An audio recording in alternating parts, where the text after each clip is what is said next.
coming up on The Whitney Reynolds Show. Whoa.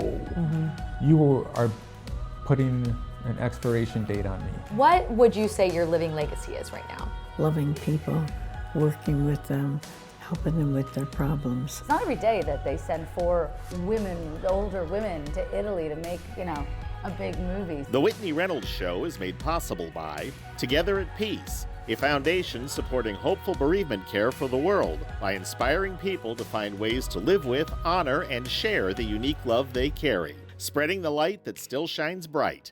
Together at Peace. Children's Learning Place, dedicated to empowering young students with the confidence to overcome present and future challenges to promote a brighter future for all. Kevin O'Connor Law Firm. When it comes to your injuries, we take it personally. JoePerillo.com, where you can browse their selection of pre-owned luxury vehicles. Based in Chicago, shipping all over the country. Simple Modern, drinkware with unique styles for adults and kids. Take us with you. The Adventures of Harry Moon book series for kids, focusing on becoming your best self with themes of friendship, anti-bullying, and responsibility.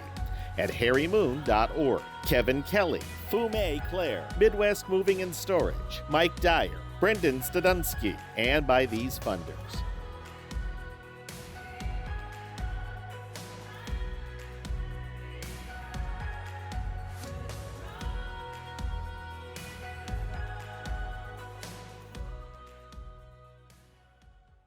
Living past your expiration. Now that's a crazy thought.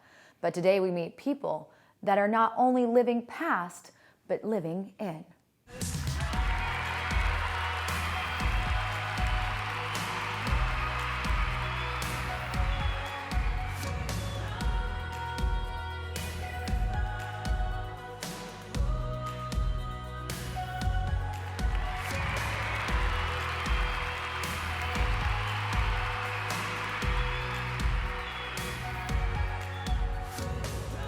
So we had to fight to get those drugs, and that was a fight. You literally had to fight. We literally had to prove to them, please don't kill me, please put me on this drug and let me try this. I'll sign any waiver you want me to. Months of red tape. And with a growing tumor, you don't have months. I was on the anchor desk, delivering the news while my husband was all alone at home, having a massive seizure.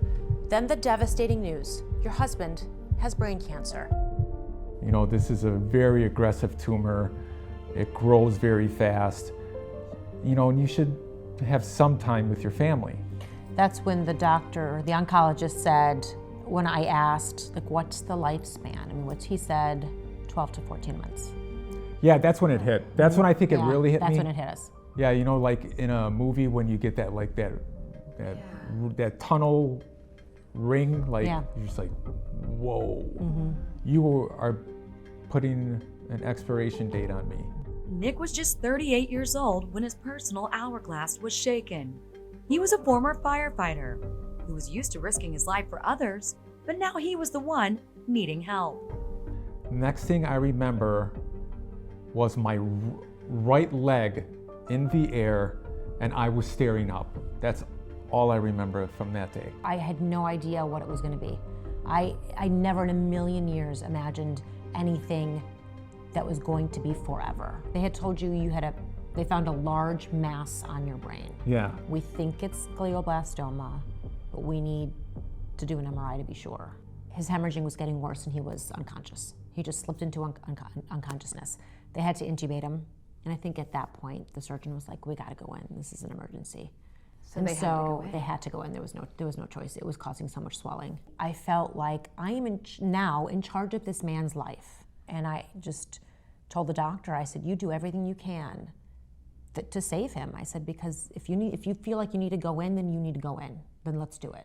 So to know you're in the driver's seat of life or death, that's mind-blowing. How did you get past the surgery of opening up the brain? I brought out a side of me that I knew was there but never really needed to get out. And it was sort of like, I am this person's connection to everything right now. I am his mouthpiece, I am his power of attorney, I am his medical decision maker, I am everything right now. So it's not about boo-hoo in the corner. It's not about that. It's about making the right decision. He went into surgery, and as Diane explained to us, it was successful. They removed the tumor. However, this was the start of his uphill battle with cancer.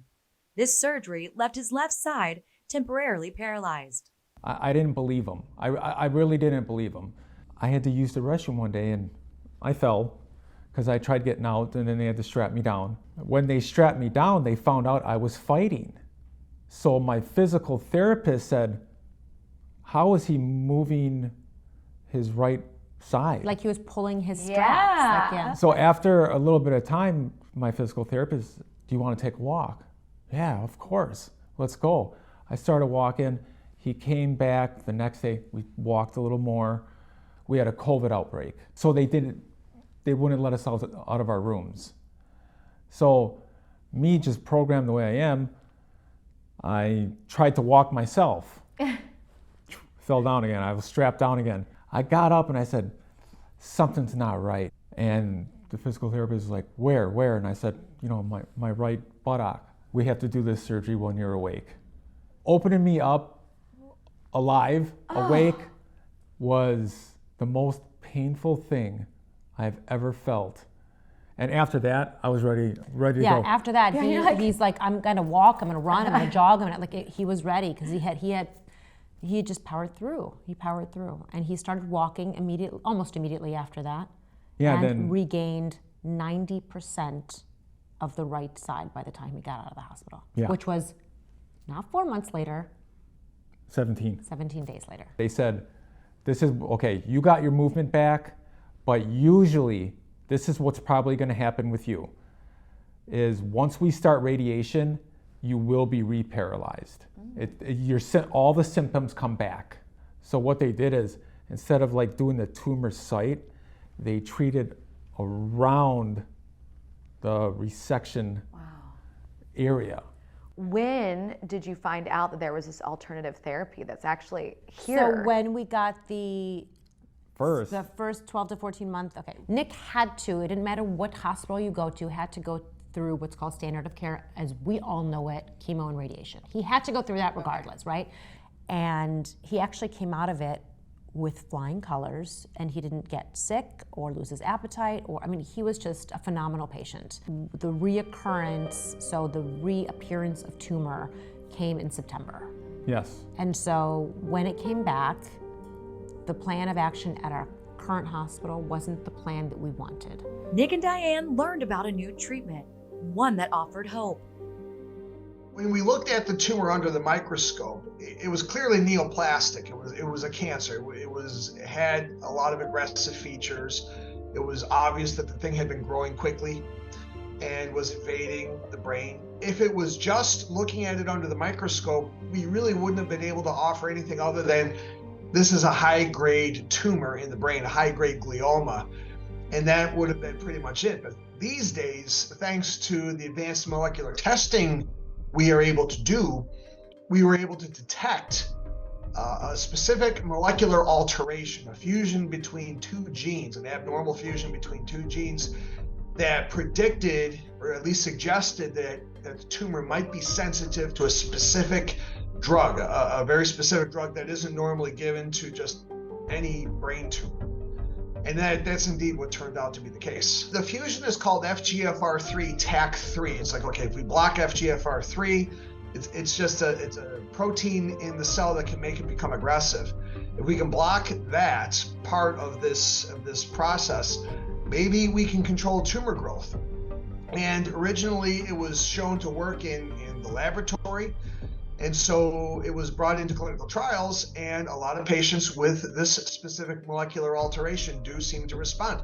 So by the time we got to Nick's case and saw that fusion, we had enough experience as a field to say, you know what, I think we may have a potential here. So of course I notified the treating neuro-oncologist right away. I said, hey, we've got a targetable fusion, which we don't often see in these cancers, but in this case we did. The drug that he wanted to use was what they call off-label. So we had to fight to get those drugs, and that was a fight. You literally had to fight. We literally had to prove to them, please don't kill me, please put me on this drug and let me try this. I'll sign any waiver you want me to. Right. So that was a lot of red tape, months of red tape. And with a growing tumor, you don't have months. So the doctor put him on a very good, very strong chemotherapy treatment again. Different than what he was already on. Doctor that we left wanted to put me on a drug that was basically, this will give you 2 to 3 months and kind of see you later. Yeah. Again, I'm like, I'm not doing that. So it was such a good thing that I stayed with what we thought would work. And this is why people are like, man, cancer is difficult. It is difficult. Right. There are like decisions that you make, and if you make the wrong one, it could change everything. What if you are alone going through this? I mean, that just broke our hearts. So that was the reason, that was the sole reason, and it was all Nick's decision for him to go public with his story. People hear cancer and they look at you and they're like, oh. I'm like, no, let's have a drink. Let's smile. Let's have fun. I'm not saying I'm disappearing tomorrow, but don't be down. It's okay. There are really good doctors out there. That's why we have to get this word out. I feel bad for people who don't have the access to these great doctors, these new technologies, these genetic testing, methylation. There's so much that people are not aware of. We need to get it out. Well, and you're doing just that. And Diane, where is your emotional state at right now? It's funny because one of the things I've said to Nick really throughout our marriage, and I think that whenever we hit one of these hurdles and have to get over, or an obstacle we have to get over, I always turn and say to him, we didn't get this far just to get this far. We still have a journey, and that journey is going to continue, and we're going to be strong together and fight. And that's how I feel. I feel empowered through him to keep fighting. Nick is still in the fight for his life, and our thoughts are with him and his wife. Well, now we turn to a movie that reminds us there are always such things as second chances. And these ladies are not only getting it in the movie, but this is actually part 2. Let's take a look. Because we couldn't believe that we were all in Italy. I mean, down to Jane Fonda, who you would think who's done everything under the sun. No, like she couldn't believe she was there. She was having an adventure at the same time as making this movie. It's not every day that they send 4 women, older women, to Italy to make, a big movie. So it was so much more gratitude than it even would normally be there, because until we got on the plane, we were like, is this really gonna happen? Are we doing this? Hello, you've reached the home of the retired and gifted. Where are you? I'm in a church. What? Are you serious? We're looking for a venue for the wedding. Bill Holderman and Aaron Sims didn't stop with one. Yet when they brought the book club The Next Chapter to life, it was a much harder page to turn. Yet they did it. And that's similar to the characters in the movie. We follow them down a journey that pushes past roadblocks and discover, as long as you keep going, it's not the end. It's too bridal.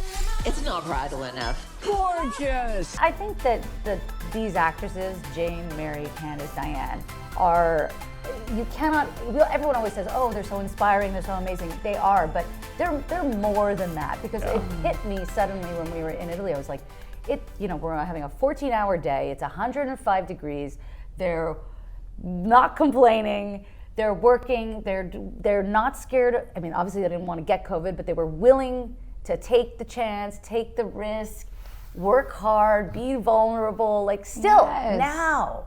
And they were having a new experience, and that's when you realize, okay, what we're trying to say in this movie is true, that if you're willing to keep kind of like challenging yourself, you do get to keep having great experiences and new life experiences, and they're unapologetic about their age. You do not see that very often. I think sometimes the outside world looks at y'all or looks at the cast, and everybody just assumes like, oh, they knew that was going to happen. They knew a second movie. You know how hard it is to do a second movie and have it be successful? We do. Yeah. You're like, actually, we know that very well. Did you ever doubt that it would come to life? Oh, yeah. Definitely. Well, because we scouted for the sequel in 2019. So before, and then the pandemic happens. And at the beginning, we all thought, like, okay, how long is this going to happen? I mean, dragged out for a minute. So we definitely started to question, are we ever going to be able to get this cast back? Italy was a hotbed for the pandemic, if you recall. The movie was set there. Are we ever going to be able to actually get to, it's an older cast. Are we going to be able to go shoot in this place that we wanted to? I mean, the doubts were beyond just the normal filmmaking doubts, which are, you're always wondering, like, are we going to be able to do this? Can we pull this off?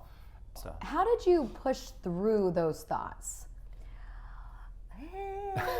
We have each other. with complete grace and ease, with no stress whatsoever. I mean, I don't know. When we thought we were going to go make it in LA, and then that didn't happen because schedules were too crazy, and it got pushed a year, and you just never know what's going to happen 1 year later. I remember being like, holy moly, okay, so we're not going anywhere for a year. And we're used to moving around, I'm sure there's a lot of people that felt that way.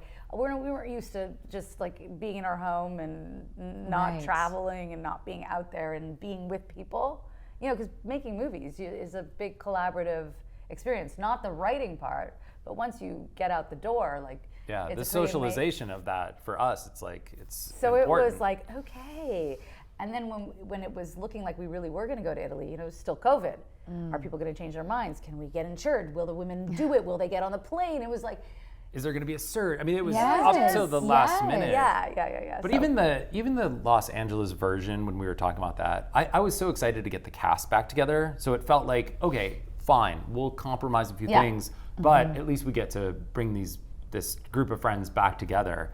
And so when we had to push another year, it really felt like, oh boy, this might not happen. And it did happen. And one of the things I really walked away from was this: it's not over until it's over. Like you just keep going, and that's even to getting you to taping. But even the plot line in the movie, did you see that unfolding twofold? Yes. I mean, there was a lot of meta elements to the making of this movie, and that's certainly one of them. But being in a city where we're traveling ourselves and having these experiences, and everything that we were experiencing off camera, we would bring on to screen. Well, thank you both so much for stopping by. And now we sit down with Sister Jean and find out her secret to longevity. Sister Jean, I am so excited to be with you, and we're actually on campus. This is where miracles happen. Always, every day. Tell us, you are 103. What is your secret to longevity in that smile? Well, they tell me that I eat well, I sleep well, and hopefully I pray well. But the gene comes from my dad's side of the family. My dad died when he was 95. He had 6 sisters and 2 brothers, and they all died between the span of 90 and 95. So when I reached 95, I thought, oh, I'll probably go to God now. Oh. Because nobody had lived that long. And then each year, I keep adding a year. What do you tell yourself on your birthday? I wake up in the morning and say, happy birthday. And then at the end of the day, when I go to bed, I say, your birthday's over. The El Stop is named after me, and the El Stop Plaza for my 103rd birthday. Sister Jean keeps going and inspires others to do the same. Her smile became well known around the nation during the 2018 Final Four men's basketball games as she cheered on and prayed for her Loyola Ramblers. People all around the world know about Sister Jean. Has that settled in? Oh yeah, but it doesn't make my head get big. When the team was in the hype, when you were making the headlines, people were seeing you. What was that like for you, because you had been with the team for so long? Oh, it was just so exciting that we got to the Final Four. Every game getting there was almost like a miracle. It's amazing to think what you've done after you've turned 100. Tell us about the book. The book is very alive, I think, because of the questions the way Jeff Davis asked them. And he pushed me hard, but gently. That's the way I have to say it. What is your favorite chapter? Oh, that's hard to say. I was happy to recall the stories that I did, because I think they have a great impact on people because everything in there is for real. I mean, you are one that encourages, and it's through a lot of the life you have lived. It's fun. It's fun for them to come in, and I say to them, did you read the book yet? Oh, yes, Sister Jean. What would you say your living legacy is right now? Well, I like to think of it as loving people, working with them, helping them with their problems, and just being myself and trying to teach them to be themselves and to love God. Why is it online that people said you were retiring from rapping? Because I said once I was going to retire, but the news cycles are very slow and they're disparate, so it might get published over here, not over here, and then it published over here. But you're not. I am eventually. I'll be forced to, but that's like 40, 50 years from now. He's known as a rapper, but he is extending his career to so much more. We caught up with Lupe Fiasco after watching him rap a different type of performance on stage, yet still with a mic. He was a keynote speaker at NeoCon's event of the year for the commercial design industry.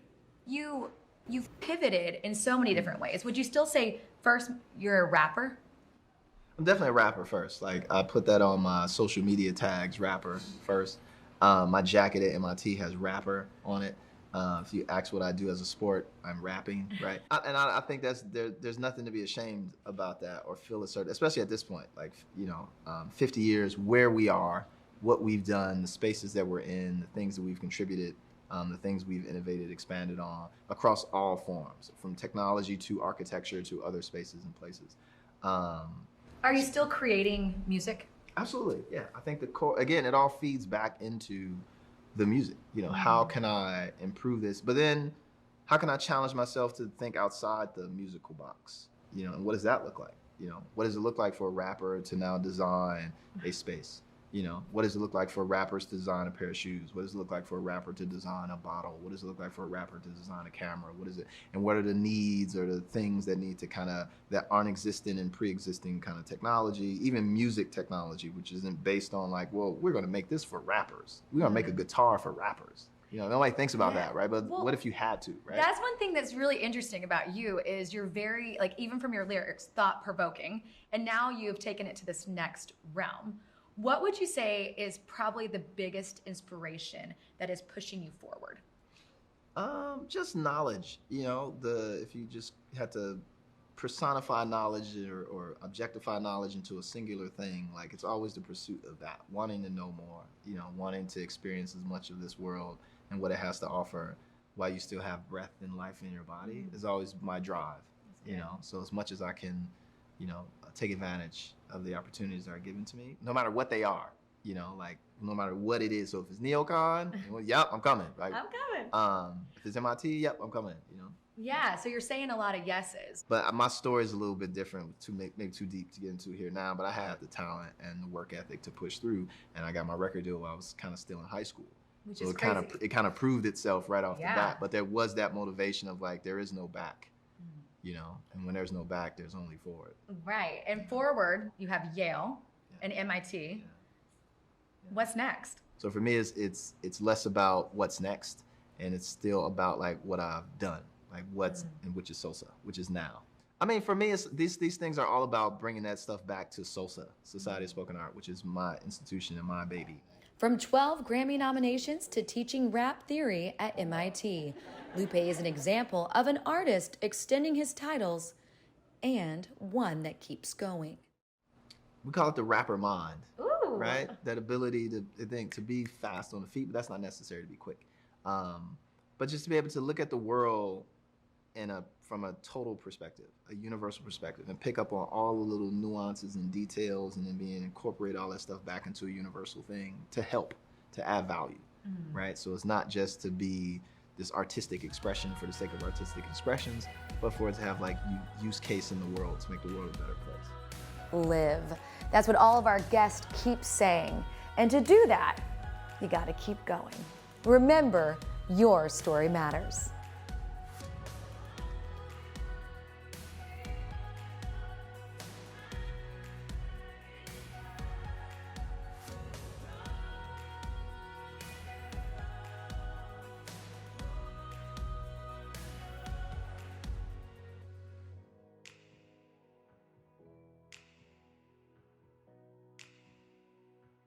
The Whitney Reynolds Show is made possible by Together at Peace, a foundation supporting hopeful bereavement care for the world by inspiring people to find ways to live with, honor, and share the unique love they carry, spreading the light that still shines bright. Together at Peace. Children's Learning Place, dedicated to empowering young students with the confidence to overcome present and future challenges to promote a brighter future for all. Kevin O'Connor Law Firm. When it comes to your injuries, we take it personally. JoePerillo.com, where you can browse their selection of pre-owned luxury vehicles. Based in Chicago, shipping all over the country. Simple Modern, drinkware with unique styles for adults and kids. Take us with you. The Adventures of Harry Moon book series for kids, focusing on becoming your best self with themes of friendship, anti-bullying, and responsibility. At harrymoon.org. Kevin Kelly, Fume Claire, Midwest Moving and Storage, Mike Dyer, Brendan Stadunsky, and by these funders. For more information on today's program, visit WhitneyReynolds.com or get social with us. Facebook, Whitney Reynolds Show, Twitter, Whitney Reynolds, or on TikTok and Instagram, Whitney_Reynolds. I'm